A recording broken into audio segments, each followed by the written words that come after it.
Albion Park, Brisbane, headquarters of greyhound racing in Queensland.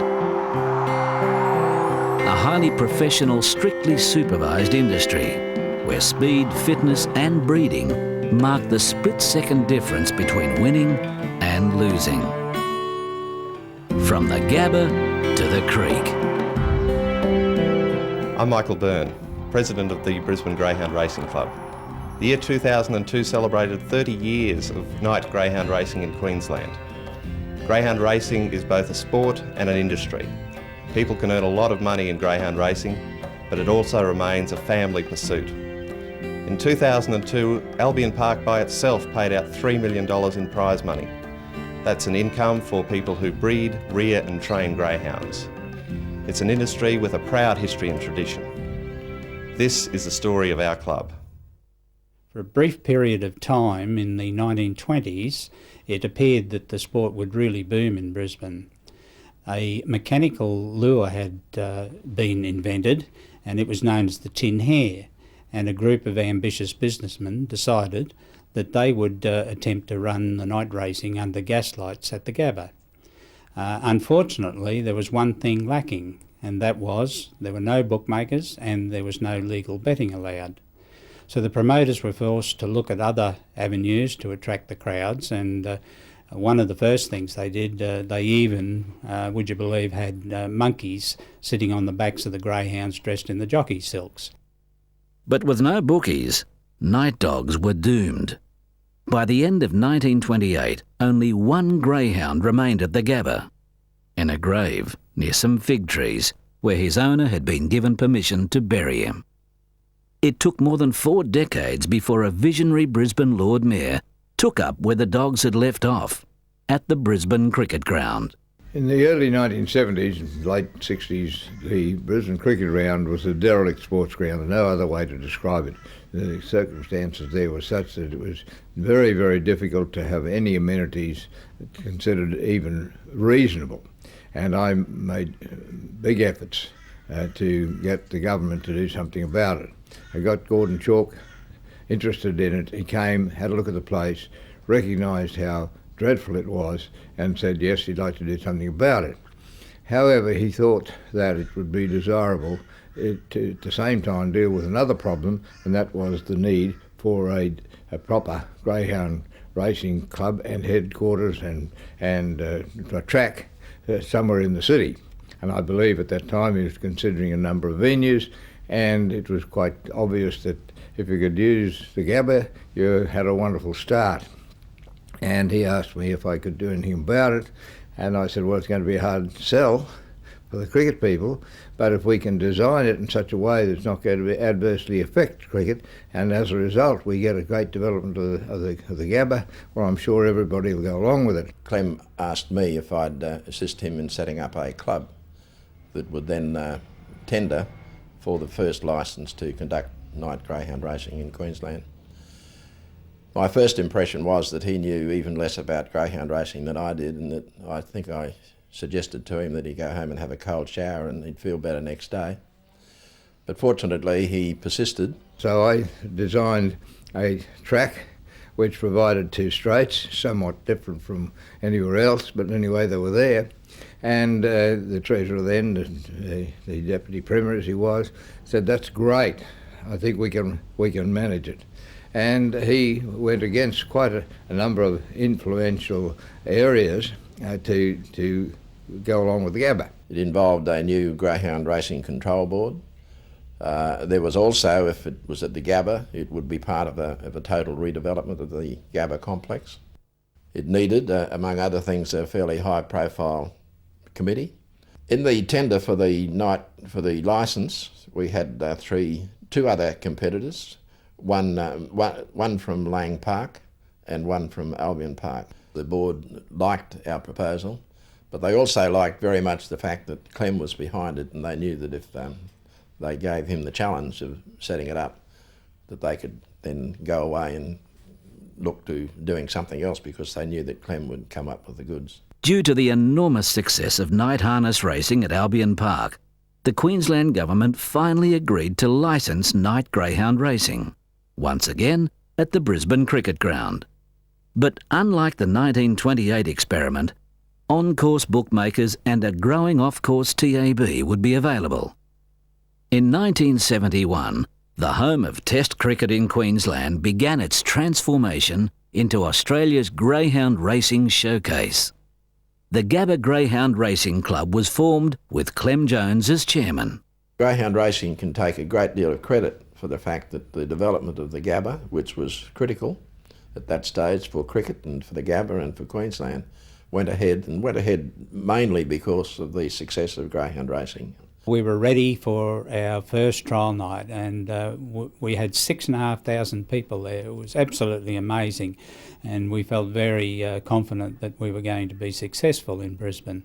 On that night, they were so crowded that I was actually forced to get in behind a bar and helping out the barman there, and all of a sudden there seemed to be an almighty surge to the bar, and I happened to overhear a couple of patrons saying it was a pity that the lure broke down. Well, I was out of the bar like a shot, and it ended up that the mechanism that drove the lure, it had been interfered with, and we alleged that there was some sabotage involved. But a full program with 8 dogs in a race and a big noisy crowd, now that was going to be the ultimate test.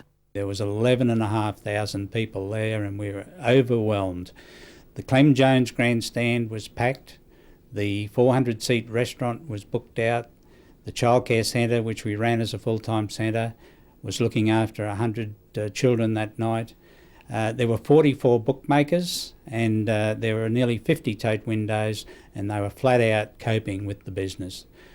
It was an unprecedented success. The opening race was something when people who had never witnessed a greyhound race and never put their money on a greyhound were at the Gabba, and they had their bet. I think they first 558 metre race jumped out, and the people actually cheered when they jumped out of the boxes.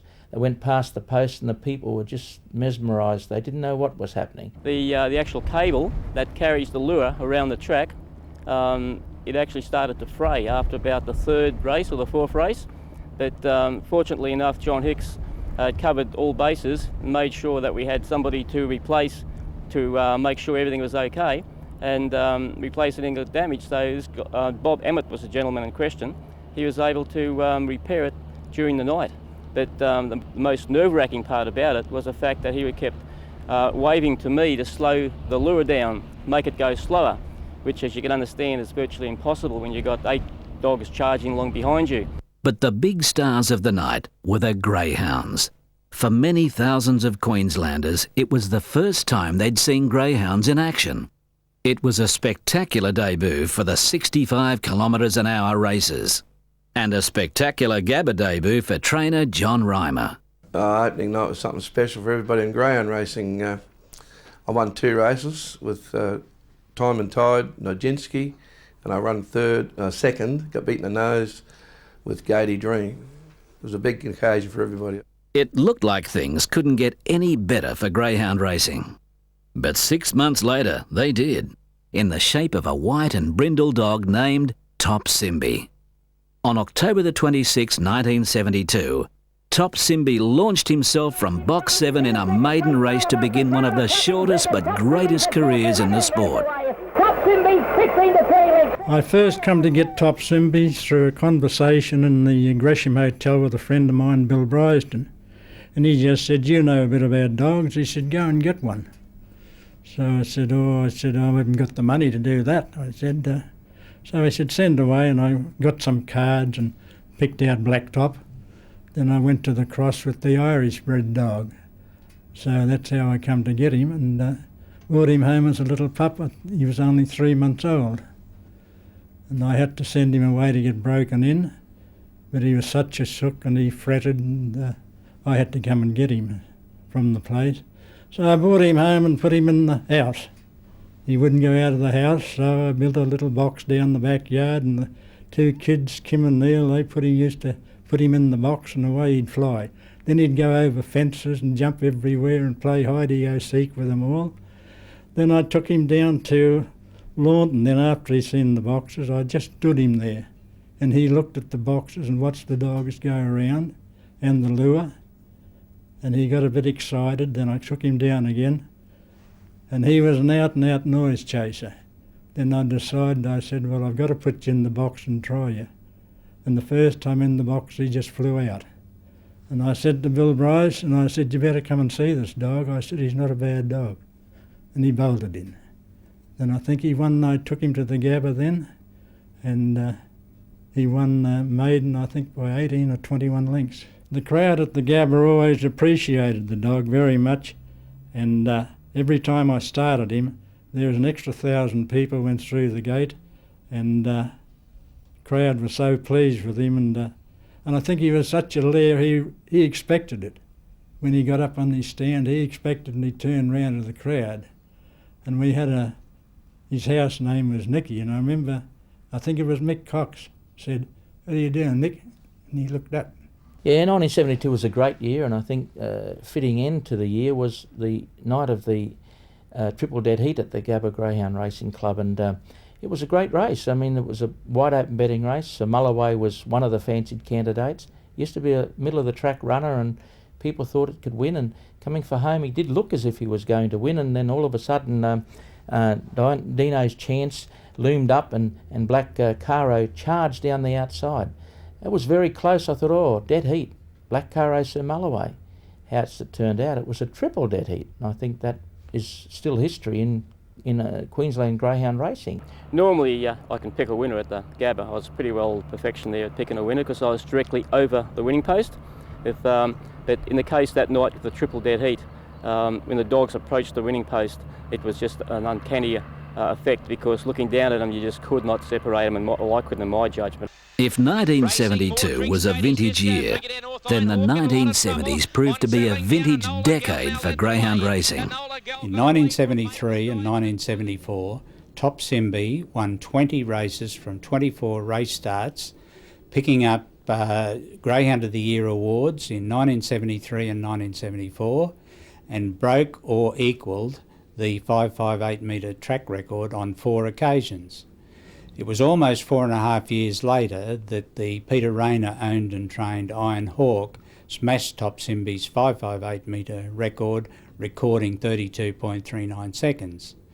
In 1975, Cooperoo Flyer became Queensland's first greyhound to win a national sprint championship, doing so at Wentworth Park in Sydney. In 1977, the club also had the honour of conducting the first national sprint championship in Brisbane, and that year the Victorian greyhound Beau Etzel was successful. By the end of the decade, almost $1 million was being wagered on greyhound racing on Thursday night. All the optimism of owners, trainers and the club had been justified. But there was a cloud on the horizon. Thursday night shopping was introduced into Brisbane in December 1978 and had an immediate effect on our attendances. Of course, in later years, stronger competition came from pub tabs, poker machines and casinos. We had to meet new challenges with top promotions and top dogs. The promotions were celebrity hurdle races, Lifesavers nights, whippet races, Afghan races. We introduced numerous local and overseas celebrities and sporting stars. The greyhounds and their trainers also rose to the new challenge. During 1978-79, every track record at the Gabba was either broken or equalled. The greyhound industry entered the 1980s as a growing sport. Many of the top champions were eagerly sought for breeding purposes by interstate owners and trainers. New training facilities were also emerging. I enjoyed going to the Gabba just for spectacle, and we used to talk about getting involved in greyhound racing, and we had a property over at Deception Bay just after I left school, and Dad and myself and George, we decided we'd build a trial track for a business, not with the intentions of training dogs, but just as a business type of thing, and it just developed from there. About 18 years ago it was, we moved to the place we're in now here at Ormo, and it wasn't until we got there that we really took it on full time. I went from Mitchelton out to Ferny Grove, had acreage, put on my own straight track out there and galloping paddocks, and won a few races out there with what we're doing there, and then my brother-in-law said one day, he said, there's a property up at Dobra Way that is for sale at the right price. Are you interested? And it was about 96 acres. And I said, how much? And he said, X amount of dollars. And I said, well, I'll go halves with you, which we did, and we've been up here since 1980. The investments in training facilities and greyhounds made by trainers like John Reimer and Tony Zammit were starting to pay dividends. I think the first race I won was with a dog called Trev's Tramp, which was owned by Graham Wigan. He won, I think it was about $500 in those days for a 5th grade win there. Now Albion Park's paying about $2,600 prize money, so the rewards are still there for prize money, and also a host of feature races throughout the year. Competition for the prestigious Greyhound of the Year and Owner or Trainer of the Year awards at the Gabba was fierce. But the quality of breeding and training and better prize money weren't the only things that had changed in the 70s and 80s. It's undoubtedly true that we owed a great deal to the contribution of Bill Britton, the chief steward at that time, because an important factor of setting up a new facility like that was security and credibility, and because, as I mentioned earlier, one of the perceptions, rightly or wrongly, and I don't comment on that, but there was a perception that the standard of greyhound and the profile of greyhound racing needed to be improved. And if that's true, then there couldn't have been a better person chosen to be chief steward, in my opinion, than Bill Britton. Greyhound racing in Queensland is supervised by the GRA, which of course is the Greyhound Racing Authority, and the Greyhound Racing Authority is responsible for the administration of greyhound racing in the state. The stewards who are employed by the GRA are responsible for the race day activities that take place and the subsequent investigations or inquiries that might take place after a race meeting is conducted. Of course, when the greyhounds are identified and then they start their racing career, they're issued with a set of papers that identify each and every greyhound that races, and those papers must be produced at kennelling time when the greyhounds are then identified and of course weighed to partake in their racing engagement at any particular meeting. Queensland leads the way in the drug testing policy in Australian racing, and we do more swabs per head of greyhounds in the state of Queensland than they do in any other state in Australia. The improved image of the sport and the nature of the greyhound itself brought about other benefits to the industry. The sport has always had a major family appeal.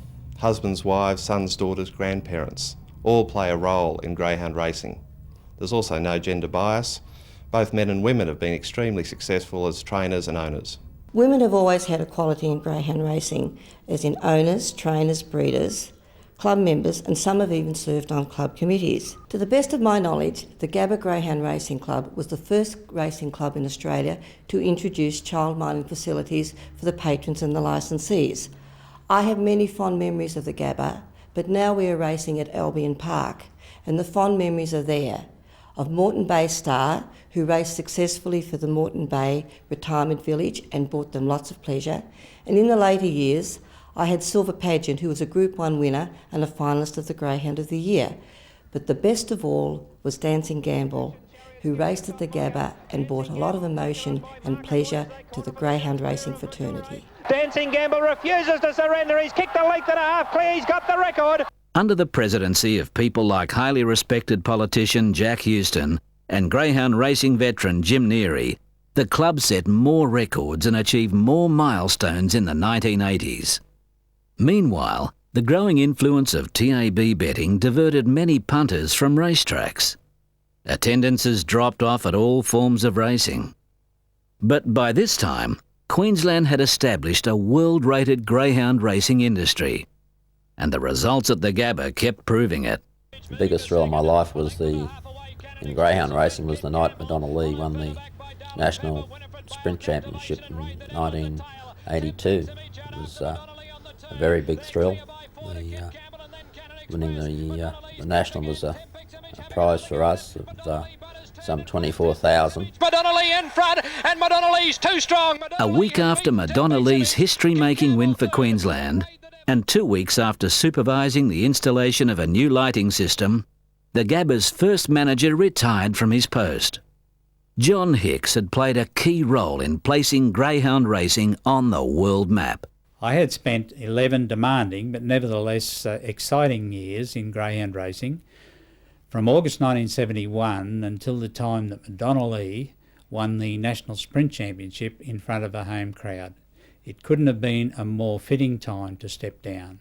A few months before John Hicks left, another personality, the voice of greyhound racing, the man who sometimes rashly claimed that his German Shepherd could beat this or that greyhound, hung up his binoculars and switched off the microphone.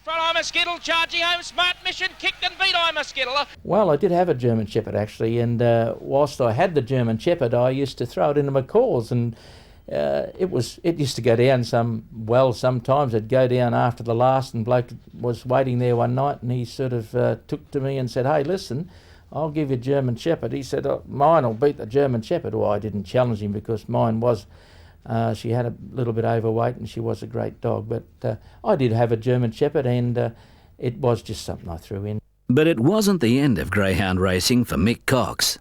In 1986, he returned to the Gabba as manager, replacing John Hicks' successor, Ken Norquay.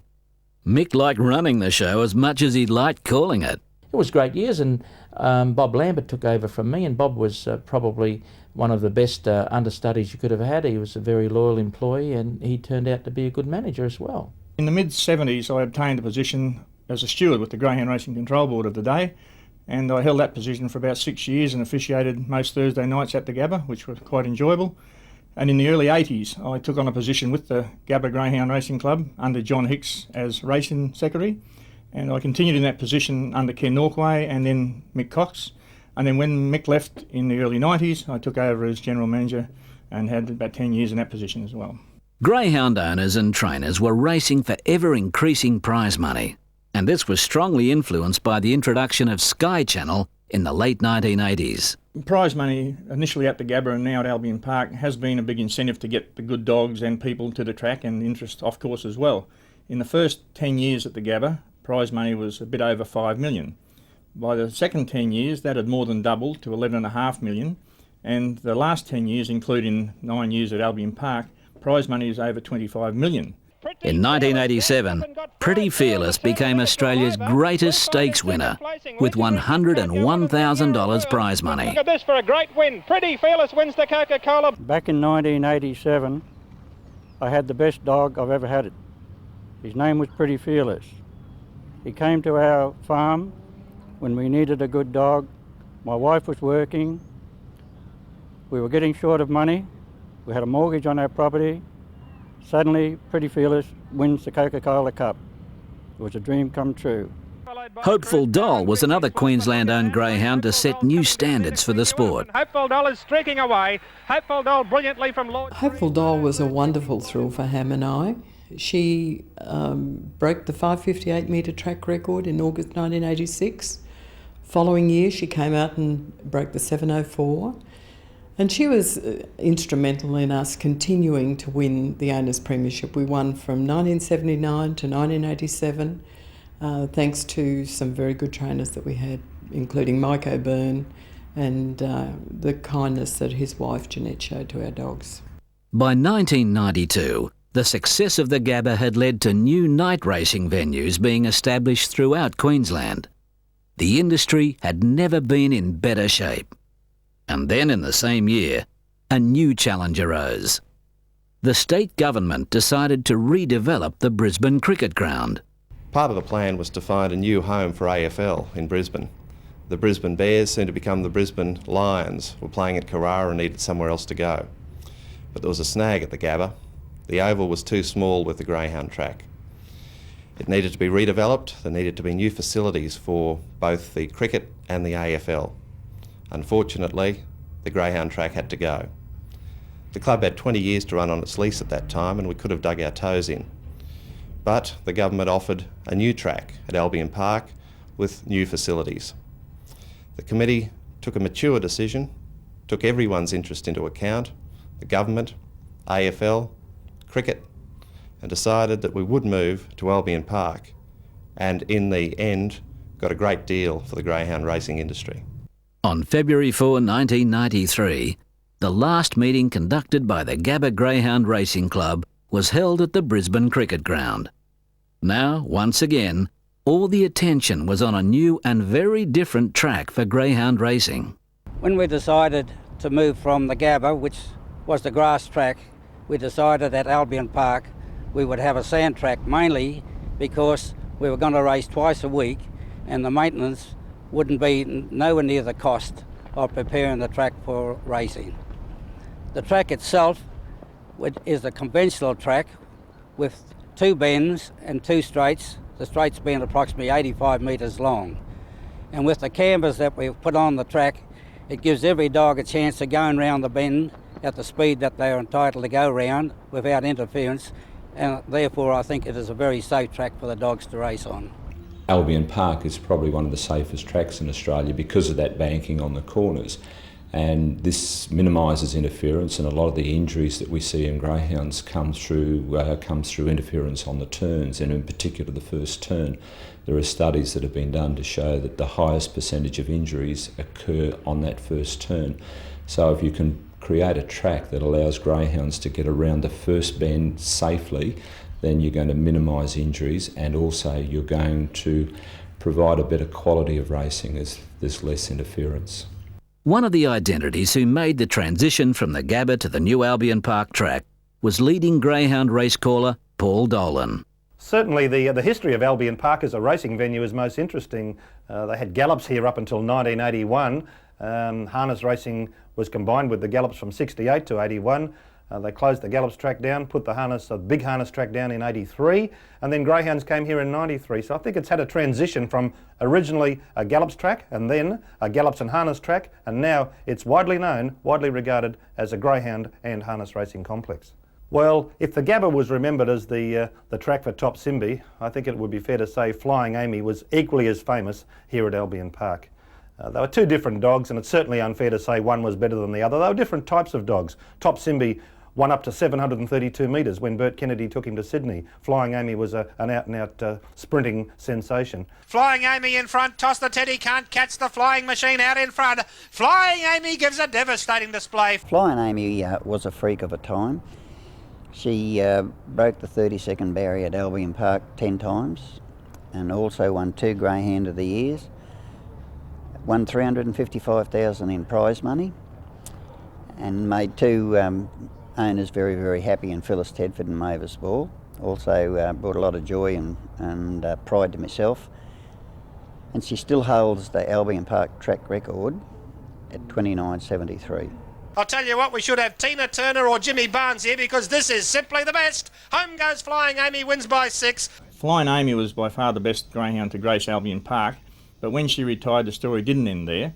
Her son, by the name of Just the Best, went on to win a number of races at Albion Park, and in a short career he broke the 30 seconds barrier on 3 occasions, and he has then gone on to be a great success at stud. Nujaloo for Reg Crawford, we'd have to name him an iron dog. He went on and won 32 races here at Albion Park, and Winged Runner, the more recent champion I suppose, Lionel Ledley and the boys called her the People's Greyhound, and she was, because she was so consistent. You could rely on Winged Runner to always deliver 101%. Greyhound racing in Queensland has faced great challenges in the 1990s and into the new millennium. There's been a massive increase in competition from all forms of entertainment. Off-course gambling is easy to access, it's comfortable, and it's at the tip of your fingers. And there's been another factor. Off the track, away from the action. The club committee deserve a lot of credit for the success of the industry. There's also, of course, the Greyhound Racing Authority, their stewards, and the Queensland Racing Department who've contributed to the sport. It's for that reason, the input of all those people, that we've had stability over 30 years. It's why the sport's been able to grow despite difficult times. In the final analysis, it's the breeders, owners and trainers and their dogs that have made Queensland greyhound racing what it is today. They've built an industry on top of a family hobby. This is their success story. 30 years on, hairdriver Jack McDonald remains at the controls. for him and those owners, trainers and greyhounds over the years. It all comes down to race night.